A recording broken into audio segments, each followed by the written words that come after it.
भारत में राष्ट्रवाद पाठ का यह दूसरा वीडियो है।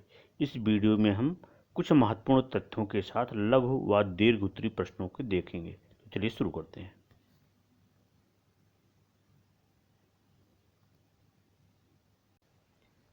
सामाजिक विज्ञान में तीसरा पाठ है भारत में राष्ट्रवाद। उससे संबंधित 25 प्रश्न मैं इसके पहले वाले वीडियो में करा चुका हूँ। अब हम देखते हैं कि कैसे लघु उत्तरीय प्रश्न और दीर्घ उत्तरीय प्रश्न के उत्तर कैसे लिखे जाने हैं। तो चलिए देखते हैं। पहले इसमें से कुछ महत्वपूर्ण बातें कि इस पाठ में कौन कौन सी महत्वपूर्ण बातें हैं। पहला है गिरमिटिया मजदूर।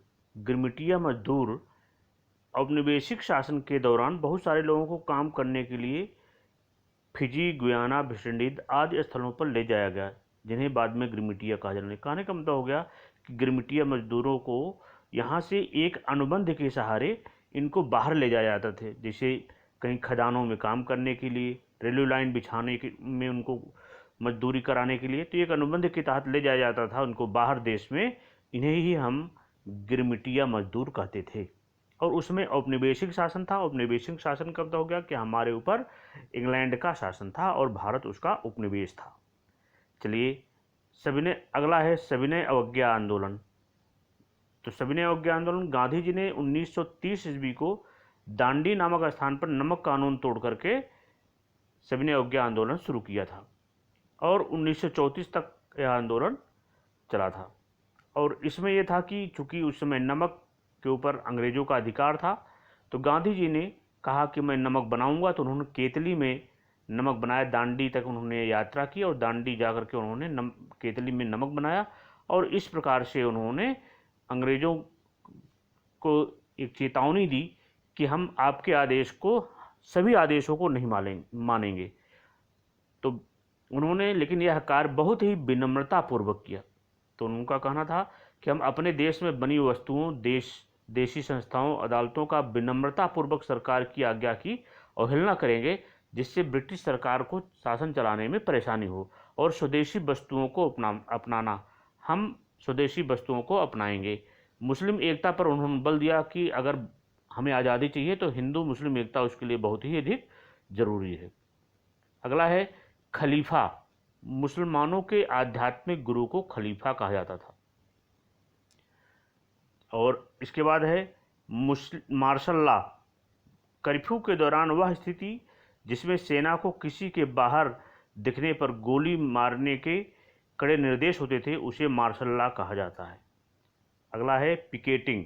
पिकेटिंग यानी प्रदर्शन या विरोध का ऐसा स्वरूप जिसमें लोग किसी दुकान, फैक्ट्री या दफ्तर में भीतर जाने का रास्ता रोक लेते हैं, किसी को अंदर जाने नहीं देते हैं, उसे ही पिकेटिंग कहते हैं। जब कोई विरोध हो रहा हो, कोई प्रदर्शन हो रहा, उस दौरान होता था कि जो लोग अपनी दुकान में जा रहे हो।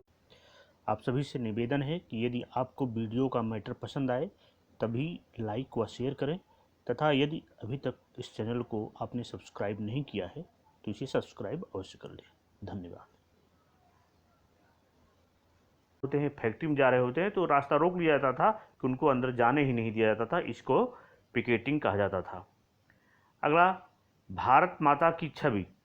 भारत माता की छवि, इस छवि को अवनींद्रनाथ टैगोर ने 1905 ईस्वी में बनाया और इसमें भारत माँ को अन्नपूर्णा के रूप में दिखाया गया, जिसमें एक हाथ में माला, एक में पुस्तक, एक में भोजन तथा एक में कपड़ा है, जो वह भारतीयों को प्रदान कर रही हैं। भारत माता की दूसरी छवि में सन्यासिनी के रूप में दिखाया गया है और उनके एक हाथ में त्रिशूल है जिस पर झंडा लहरा रहा है। वह हाथी और शेर के बीच खड़ी हैं। ये दोनों पशु शक्ति और सत्ता के बीच प्रतीक हैं। और इसी में एक पॉइंट और है कि भारत माता की छवि श्रद्धा तथा राष्ट्रवाद के प्रति आस्था का प्रतीक है। तो ये सभी कुछ महत्वपूर्ण बातें हैं इस पाठ से संबंधित। अब हम देखते हैं कि लघु उत्तरीय प्रश्न अगर आते हैं एग्जाम में तो कैसे उसके उत्तर लिखने हैं। पहला प्रश्न है कि भारतीयों ने साइमन कमीशन का विरोध क्यों किया। हम सभी जानते हैं कि साइमन कमीशन का गठन 1927 ईस्वी में हुआ और 1928 में भारत पहुंचा था। या समय से पहले इसका गठन करना, पहला पॉइंट है कि समय से पहले गठित हो गया, क्योंकि 1919 के भारत शासन अधिनियम में कहा गया था कि 10 वर्ष बाद इसका गठन होगा, लेकिन उससे पहले ही चूँकि ब्रिटेन की कुछ राजनीतिक उनकी मजबूरियां थी, राजनीतिक कारणों से इसका उन्होंने पहले गठन कर दिया। दूसरा है शासन में सुधार जैसी कोई बात नहीं। और साइमन कमीशन का विरोध इसलिए किया गया कि इसमें जो है किसी सुधार की कोई विशेष बात नहीं कही गई थी। तीसरा है कि एक भी भारतीय सदस्य को इसमें शामिल नहीं किया गया, चूंकि साइमन कमीशन का जो गठन किया गया उसमें 7 सदस्य थे, 7 सदस्य और सातों के साथ अंग्रेज थे, इसमें एक भी भारतीय शामिल नहीं था, इसलिए भारतीयों ने साइमन कमीशन का विरोध किया। तो अगर लघु उत्तरीय प्रश्न आता है तो इसी प्रकार से पॉइंट से लिखना है जिससे आपको अच्छे से अच्छे नंबर मिले। अगला हम देखते हैं प्रश्न नंबर 28। 1916 ईस्वी के लखनऊ समझौते का क्या महत्व था?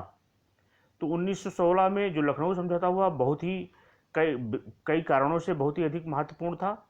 पहला है कांग्रेस के नरम दल और गर्म दल का एक मंच पर आना। हम सभी जानते हैं कि 1907 ईस्वी में सूरत अधिवेशन में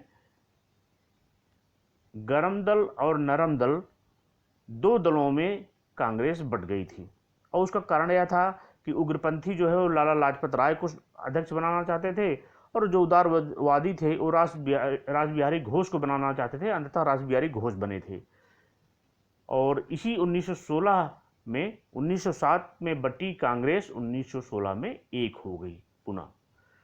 दूसरा है कांग्रेस और मुस्लिम लीग के बीच समझौता हुआ। इसी लखनऊ में 1916 में कांग्रेस और मुस्लिम लीग, क्योंकि मुस्लिम लीग के रास्ते अलग हो गए थे, मुस्लिम लीग की मांगे काफ़ी मांगे अलग थी कांग्रेस से, दोनों ने यह निश्चित किया कि हम दोनों एक साथ मिलकर के जो है भारत को आज़ाद कराने में अपनी भूमिका को निभाएंगे। तीसरा है दोनों ने संयुक्त होकर अंग्रेजों से अपनी मांगों को लेकर सामना करना। तो दोनों ने, यानी कि कांग्रेस और मुस्लिम दोनों ने संयुक्त होकर अंग्रेजों से अपनी मांग को लेकर के उन्होंने कहा कि हम प्रयास करेंगे। चौथा है बाल गंगाधर तिलक का इसमें बड़ा योगदान था। 1916 के लखनऊ समझौता में दोनों दलों को, नरम दल और गर्म दल को एक मंच पर लाने का श्रेय जो है सबसे अधिक बाल गंगाधर तिलक को जाता है। अब हम देखेंगे प्रश्न नंबर 29 जो है अल्लूरी सीताराम राजू कौन थे? असहयोग आंदोलन में उनके योगदान को बताइए। पहले वीडियो में मैंने इनके बारे में कुछ बातें बताई थी, कुछ और अन्य बातें भी हैं। अल्लूरी सीताराम राजू आंध्र प्रदेश के गुडेम पहाड़ियों के आदिवासी किसानों का इन्होंने नेतृत्व किया। इनको खगोलीय ज्ञान था, खगोल विद्या को ये जानते थे, और ये बहुत ही एक रोचक व्यक्ति थे, और इनका अपने समाज में बहुत ही अधिक महत्व था। दूसरा पॉइंट है लोगों का मानना था कि उनके पास विशेष शक्तियां हैं जिससे वह लोगों को स्वस्थ कर सकते हैं। तीसरा है गांधी जी के प्रशंसक थे, और इन्होंने लोगों को खादी पहनने और शराब छोड़ने के लिए प्रेरित किया, और इनके कहने पर बहुत सारे लोगों ने खादी कपड़ा पहनना शुरू कर दिया और शराब को छोड़ भी दिया। अगला प्रश्न चौथा है उन्होंने हिंसा द्वारा ही अपनी बात को मनवाने को कहा। पहले तो शुरुआत में गांधी जी की तरह ये चाहते थे कि अहिंसा के मार्ग पर चलें, लेकिन जब इन्होंने देखा कि इससे बात नहीं बन रही तब इन्होंने कहा कि हिंसा द्वारा ही अपनी बात को मनवाने के लिए इन्होंने फिर कहा, और 1924 ईस्वी में राजू को फांसी पर लटका दिया गया।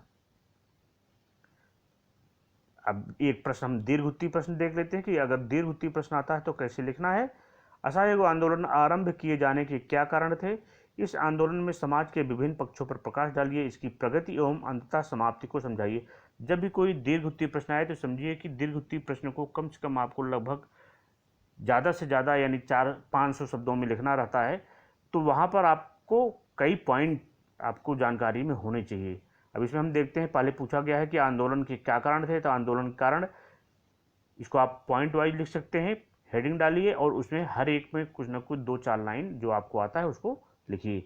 तो प्रथम महायुद्ध की समाप्ति पर अंग्रेजों द्वारा भारतीय जनता का शोषण किया गया, क्योंकि जब पहला महायुद्ध प्रथम विश्व युद्ध 1914 से 1918 हुआ, उसके बाद जो है जब यह युद्ध समाप्त हो गया तो लोगों को उम्मीद थी कि हो सकता है कि अंग्रेज भारत को आज़ाद कर दें, कुछ स्वतंत्रता प्रदान कर दें, लेकिन अंग्रेजों ने ऐसा नहीं किया, बल्कि उन्होंने भारतीय लोगों का, भारतीय जनता का शोषण किया, क्योंकि उस समय बहुत सारा पैसा युद्ध में खर्च हो गया था अंग्रेजों का, ब्रिटेन का, इसलिए उन्होंने भारतीयों पर कई प्रकार के कर आज लगाए, तो इससे जो उन्होंने भारतीय जनता का शोषण किया। दूसरा है अंग्रेजों द्वारा स्वराज प्रदान करने से मुकर जाना। उन्होंने कहा था कि इस युद्ध के बाद हम भारतीयों को स्वराज प्रदान करेंगे, लेकिन वे अपनी इस बात से मुकर गए। रॉलेट एक्ट का पारित होना 1919 ईस्वी में जो है रॉलेट एक्ट को उन्होंने पारित कर दिया, और रॉलेट एक्ट के बारे में मैंने बताया था कि इसमें किसी को भी, इस कानून में बिना वकील, बिना अपील, बिना दलील का कानून था, बिना वकील, बिना अपील बिना दलील का कानून था। इसमें किसी को कभी भी गिरफ्तार करके जेल में बंद किया जा सकता था, उसके ऊपर मुकदमा चलाया जा सकता था।